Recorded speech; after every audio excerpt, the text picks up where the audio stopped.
जो इत्र उसका उद्घाटन किया था उसमें कहा था भाजपा को दुर्गंध पसंद है और हमको सुगंध पसंद, इसलिए हम इत्र कर रहे हैं। वो कह रहे थे कि भाजपा को दुर्गंध पसंद इसलिए वो गौशाला खोल रहे हैं। देखिए, वही आरोप लगाते हैं जब किसान की फसल नुकसान होती है तो वही आप लोगों के सामने बोलते हैं कि सरकार के पास कोई व्यवस्था नहीं है, किसान परेशान है, उसकी फसल नुकसान हो रही है। जब सरकार ने गौशाला बना करके जो अन्ना पशु थे उनको वहाँ पहुँचाने का काम किया, अब उनको दुर्गंध आ रही है। क्या किया जाएगा? अब उनको 8 साल हुआ है, अभी कम से कम 12 साल उनको इसी तरह सुगंध लेते रहें और दुर्गंध बताते रहें, कुछ मिलना नहीं। राजभर महाराजा सुहेलदेव जी ने आसपास के अपने कई राजाओं को इकट्ठा किया और विचार विमर्श करके नानपारा मैदान में 21 दिन युद्ध हुआ। 21वें दिन सैयद सदा मसूद गाजी नानपारा मैदान से भागा, कुटला नदी के किनारे महाराजा सुहेलदेव जी ने वहीं मार गिराया।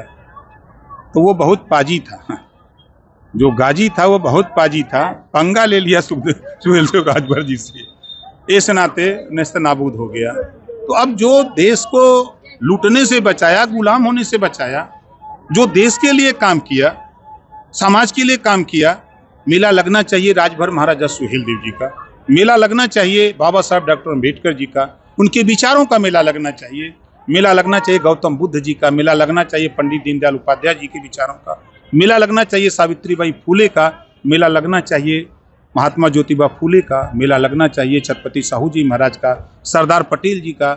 ये जो हमारे महापुरुष हैं जिन्होंने देश के लिए, समाज के लिए काम किया, उनके मेले लगने चाहिए।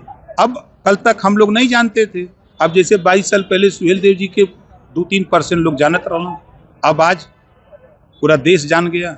तो इतिहास को पढ़ा गया, इतिहास के पन्ने में जो छुपा था इतिहास उसको उजागर किया गया। अब लोग पढ़ लिख रहे हैं, इतिहास पढ़ रहे हैं कि कब कब मुगलों का आक्रमण हुआ, क्या क्या हुआ। तो अब शिक्षा जस जस बढ़ रही है तस तस अपने इतिहास को लोग। बहराइच में मेला लगना चाहिए कि ना लगना चाहिए, क्या मांग है? ये प्रशासन का है, हम तो राजभर सुहेलदेव जी का मेला लगाने जा रहे हैं।